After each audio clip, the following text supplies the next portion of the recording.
तो शुरू करें। आज हम लोग पढ़ने वाले हैं फाइल सिस्टम और डेटाबेस मैनेजमेंट सिस्टम के बीच में की डिफरेंसेस।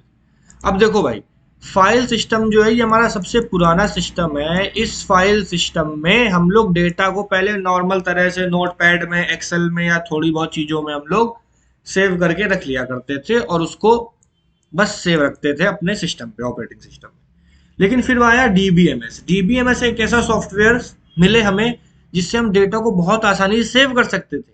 जितने डेटा की जरूरत है उसको रिट्राइव करके देख सकते थे और जब चाहे उस डेटा को बड़े आराम से बदल सकते थे और वो हर जगह बदल जाता था।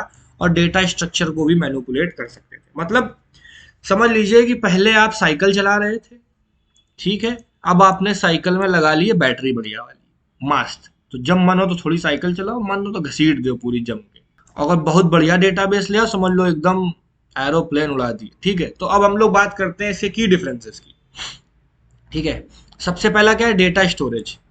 पहले हम लोग फाइल और डिस्क में स्टोर करते थे, पर अब हम डेटा को टेबल्स की फॉर्म में स्टोर करते हैं, ठीक है। टेबल्स की फॉर्म में मान लीजिए आपने स्टूडेंट का डेटा है तो आपने टेबल बना ली, उनके roll number, name, age, course, fees, father name, mother name, Aadhaar card number सब नोट करके ले लिया टेबल की फॉर्म में, ठीक है। और इसको हम लोग नॉर्मली रखते थे।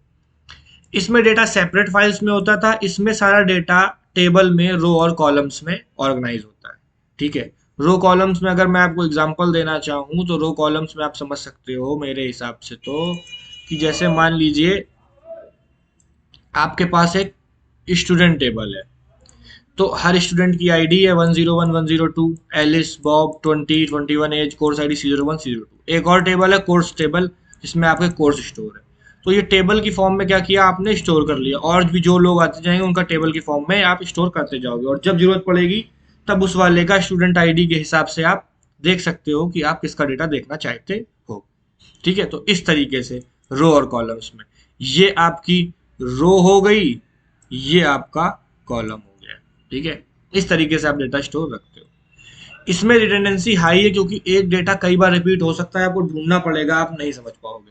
इसमें लो है क्योंकि नॉर्मलाइजेशन होता है, तो हम डेटा को रिडंडेंसी करके कम भी कर सकते हैं।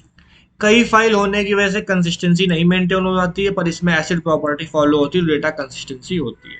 इसमें सिक्योरिटी लिमिटेड होती है, ओएस बेस्ड ही होती है। इसमें हम लोग खुद से अपने ऑथेंटिकेशन लगा सकते हैं, कौन सा यूजर हमारा उस डेटाबेस को एंट्री करेगा, कौन उसको चेंज कर पाएगा कि नहीं चेंज कर पाएगा। तो डेटा देखने के बावजूद भी कोई उसे बदल नहीं सकता है।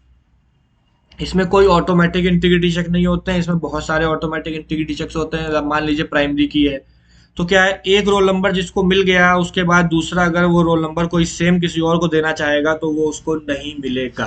एक बार वो चीज यूटिलाइज हो गई, मान लीजिए 101, तो अब किसी को 101 नहीं मिल रहा।